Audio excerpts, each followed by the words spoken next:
It just didn't, like, they were drinking hard too. I mean, wasn't like, you know, it's not appealing when you're 8 months pregnant, kind of. What if I told you that one of the most electric female voices on MTV in 1984 didn't crash and burn? She walked away on her own. The woman behind the biggest power anthem of that summer didn't lose her spotlight to drugs, didn't lose it to a shady contract, didn't get pushed out by some greasy manager. She handed it back herself. Platinum album, one of the most played videos on MTV. Eddie Van Halen literally called her up, asking her to replace David Lee Roth. And she said no. This is how the warrior who shot through the walls of heartache ended up saying goodbye to you for nearly 3 decades. Patti Smith grew up in Brooklyn, raised in a world that was anything but normal. Her mom was a former trapeze artist turned nightclub owner who even managed Link Wray. Yes, the legend behind Rumble, the same track that inspired Jimmy Page to pick up a guitar and make it loud. That's serious rock history. Her dad worked construction and her parents split early on. Life wasn't soft or polished. By 12, Patti had already been arrested twice. Once for talking back to a cop, and once for hanging around the wrong crowd trying to score drugs. This wasn't some label-built pop princess story. This was a street kid who saw the back of a police car before she ever saw a recording studio. At 15, she played her first gig at Folk City in Greenwich Village, a tiny, gritty room where Bob Dylan once stood with a guitar and a dream. No fancy lights, no glitter, just raw sound and nerve. Fast forward to 1981 when guitarist Zach Smith started putting together a band in New York and found Patti. He brought in bassist Ivan Elias, keyboardist Benji King, drummer Frankie LaRocca, and guitarist Keith Mack. They called themselves Scandal, and the name fit. In 1982, they walked into Columbia Records and dropped a self-titled EP that went on to become the best-selling EP in Columbia Records history. The breakout track, Goodbye to You, written by Zach Smith. Were you really asked to basically replace David Lee Roth after he left Van Halen? I was, several. Now here's where it gets wild. On paper, it looked like a flop. The song peaked at number 65 on the Billboard Hot 100. Radio barely gave it a shot, but MTV couldn't get enough. They played that video non-stop until the tape practically wore out. And this is where things get interesting. Back in that era, radio stations acted like gatekeepers. If they didn't approve, you were invisible. But MTV was hungry for bold faces and big energy, and Patti delivered. When you saw Patti Smith in that red dress, jumping around like she was possessed by pure rock spirit, belting Goodbye to You like she was about to set the mic on fire, you didn't touch that remote. She wasn't just singing, she was exploding off the screen. And let's be real, that song hits you with this rush of pure joy. It's upbeat, it's bold, it sticks in your head for days. For a whole generation, that track felt like freedom blasting through a TV set. MTV made Scandal famous before most radio programmers even knew how to spell their name. Columbia Records saw the buzz and wanted a full album fast. And here's a cool little twist. Before Scandal even recorded it, a young musician named John Bon Jovi showed up in their 1983 video for Love's Got a Line on You, playing guitar. Yep, that John Bon Jovi. Talk about being around greatness before it blew up. The video actually had a couple different edits floating around because we're talking about the demo version at first. And that demo, it had this gritty late 70s edge to it. Raw, almost garage style. Way different from the slick radio-polished sound it ended up with later. You can hear the evolution clear as day. And yeah, that's John Bon Jovi in the early clip. Just a young guy sweeping floors at the Power Station studio because his cousin Tony co-owned the place. No spotlight yet, no screaming arenas. Just a kid with a broom and big dreams. Then he bounced, started his own band, and you already know how that turned out. Graduated high school and was living in this room, and he was always in there with his girlfriend. I was always walking in on them, now his wife, but I mean, it's kind of funny that, and they do have like 18 kids now, but By 1984, Scandal came back swinging with the album Warrior. The title track, The Warrior, written by Holly Knight and Nick Gilder, was an absolute wrecking ball. It smashed its way to number 7 on the Billboard Hot 100, hit number 1 on the mainstream rock chart, and even topped the charts in Canada. The album climbed to number 17 on the Billboard 200, stuck around for 41 weeks, and went platinum. That's not luck, that's impact. But behind the scenes, not so glamorous.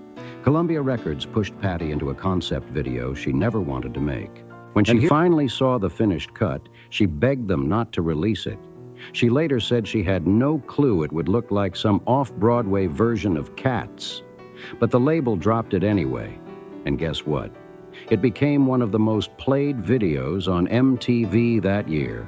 The executives felt vindicated. Patti, she hated every second of it. Imagine being the face of something huge and cringing every time it comes on TV.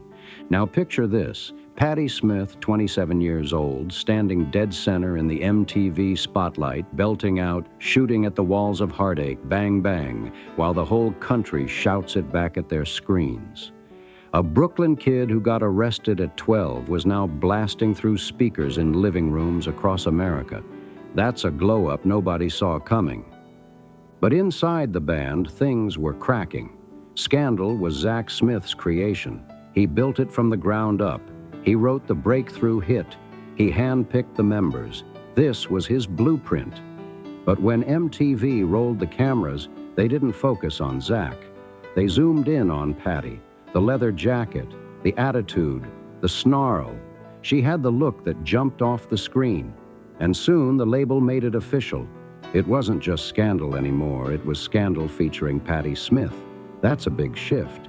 Now imagine being Zach, watching your name shrink while the singer you brought in gets bigger every week. That tension, it's an old story in 80s rock. Fame has a way of picking favorites.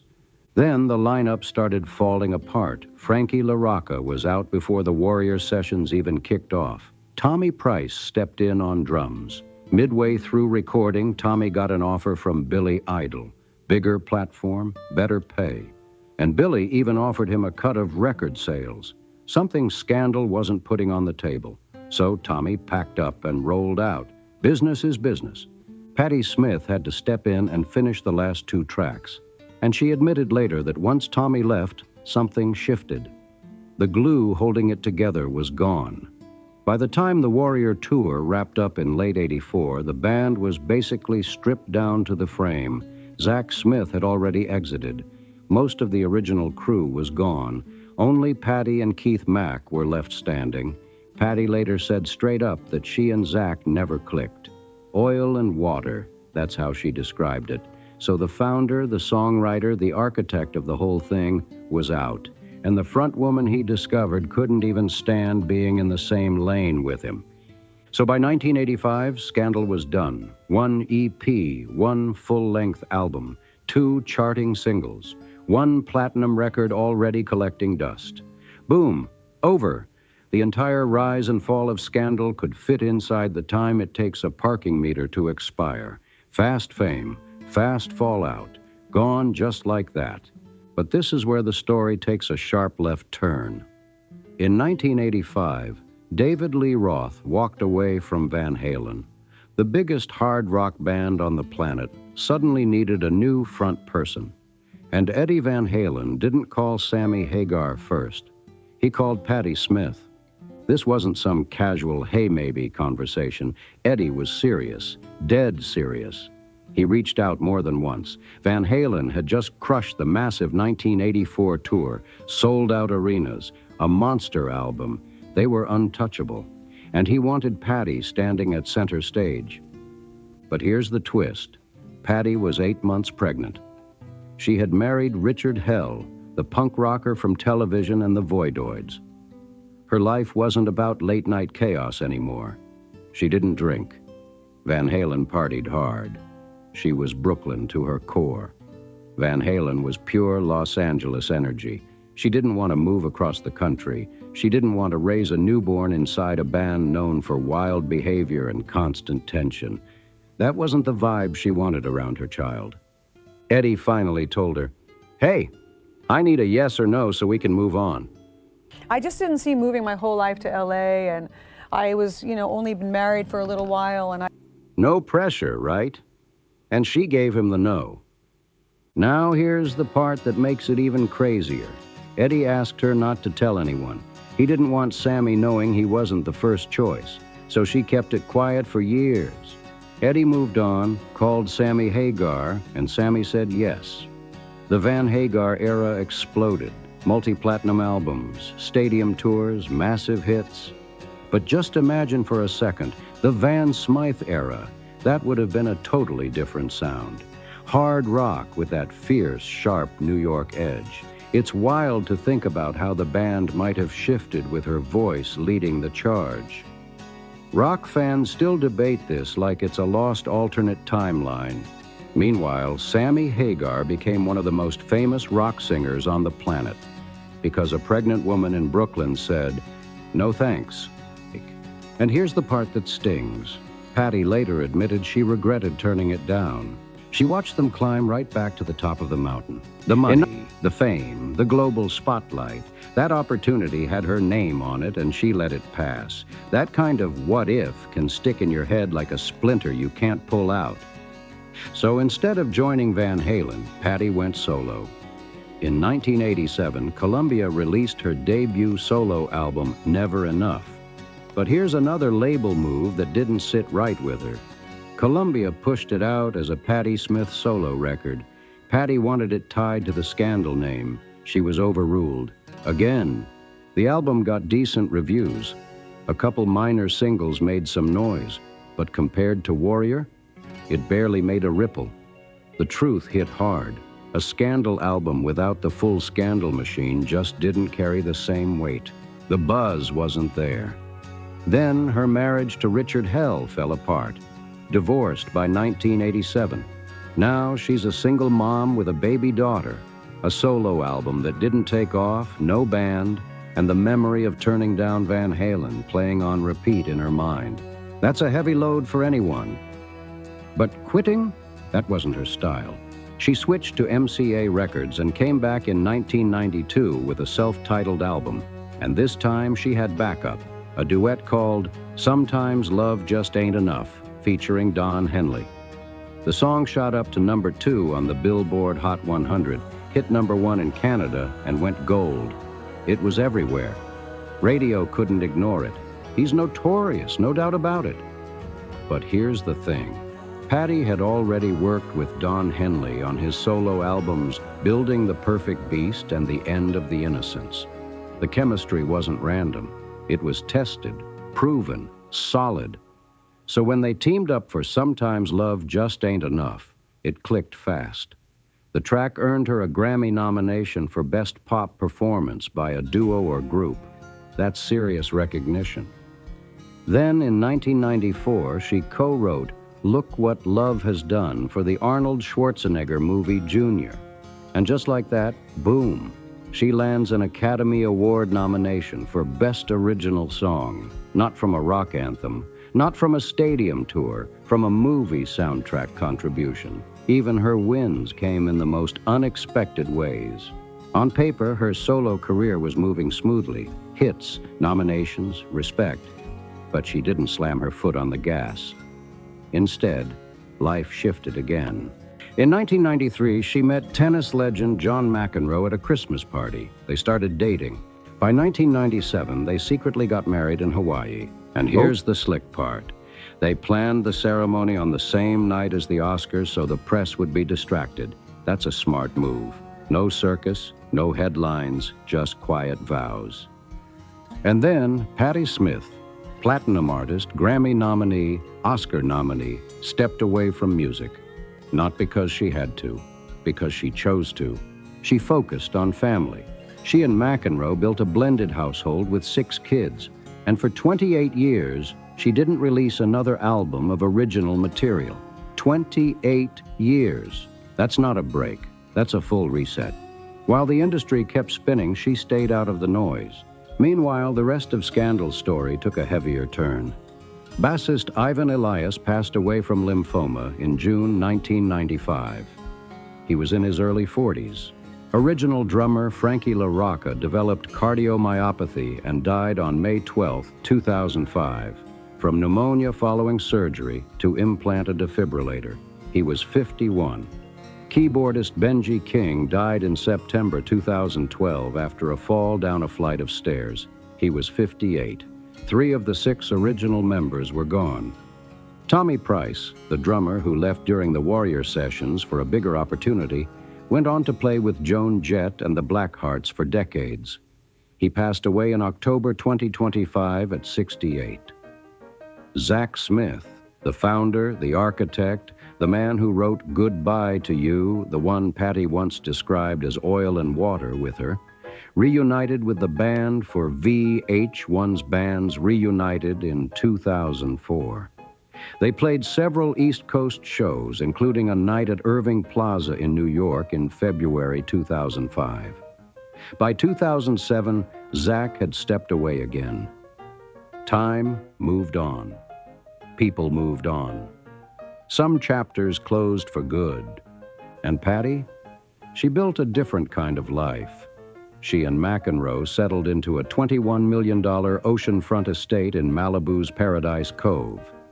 Their combined net worth reportedly sits around $100 million, with significant real estate holdings.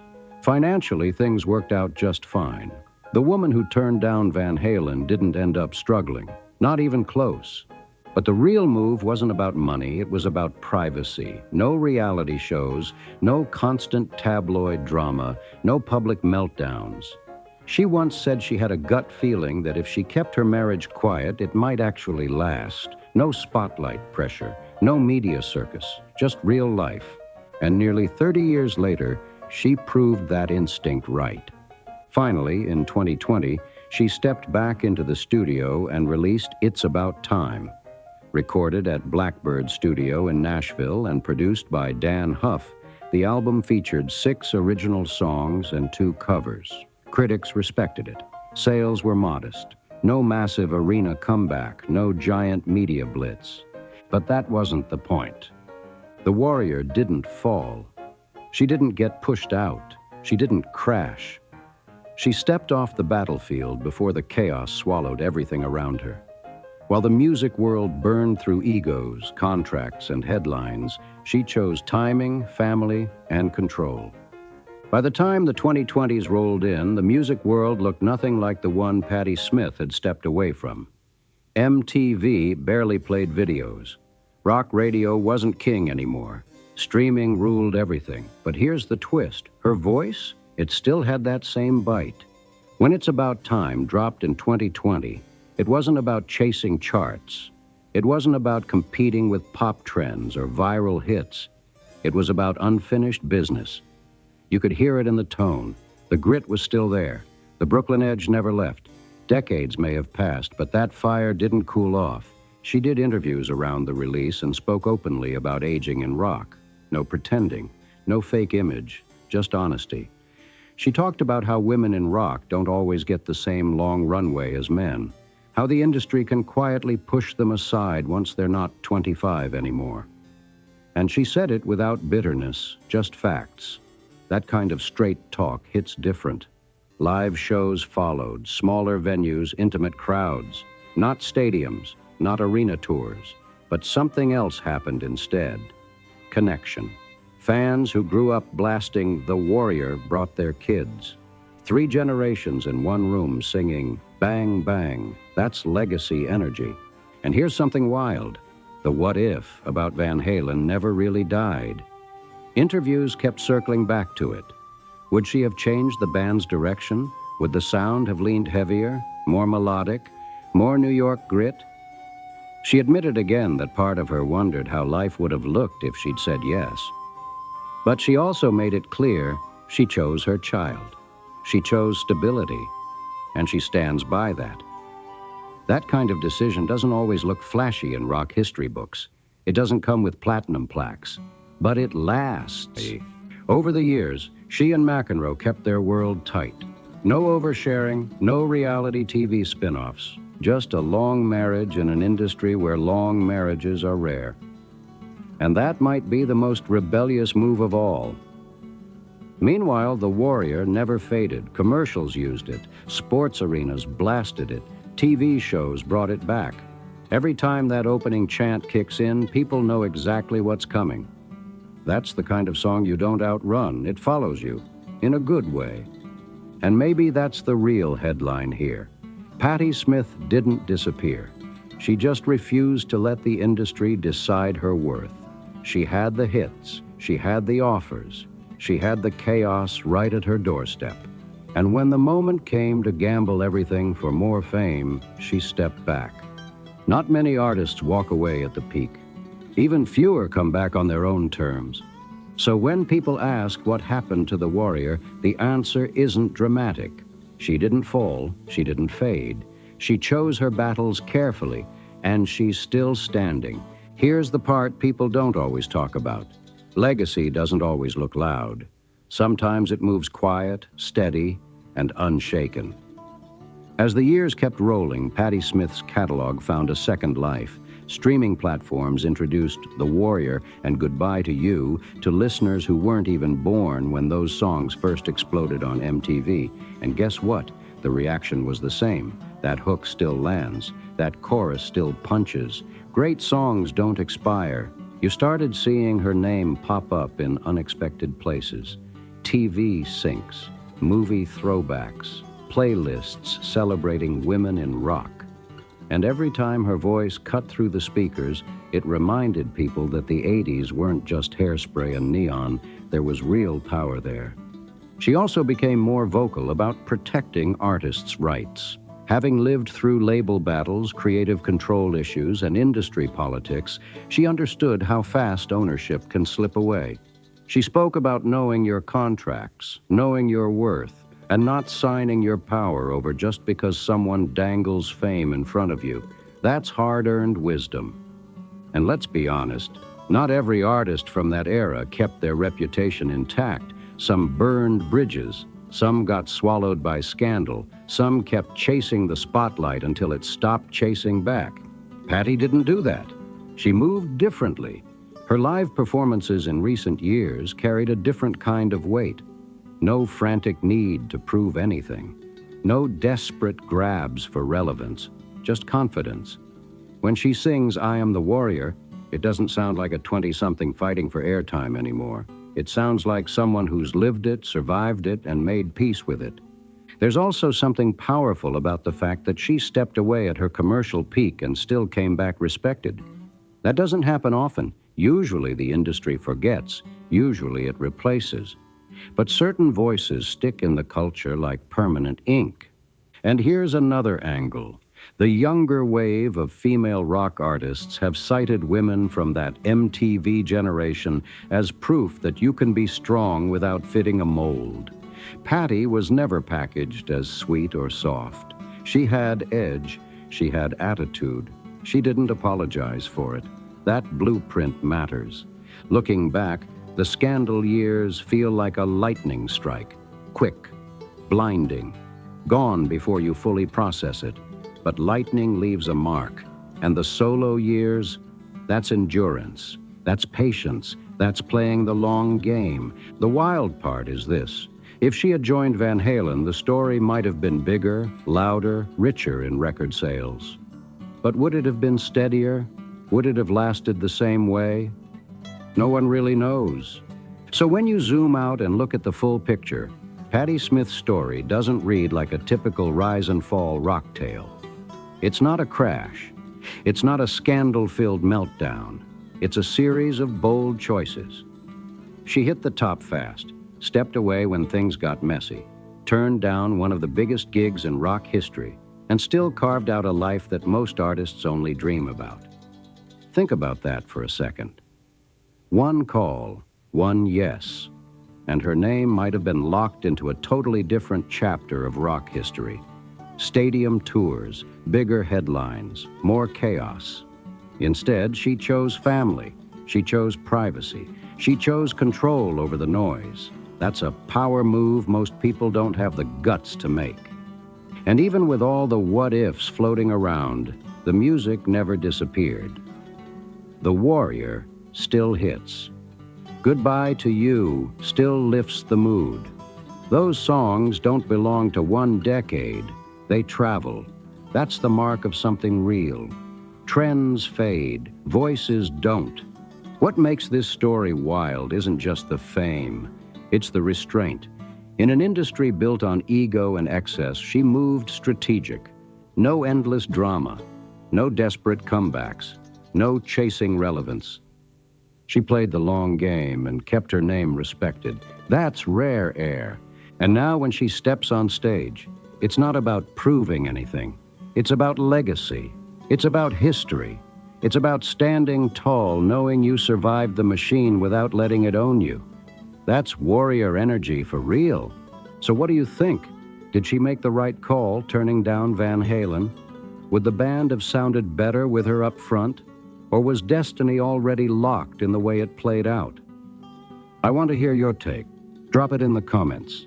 If you rocked with this deep dive, make sure you hit that like button so more people can find the story.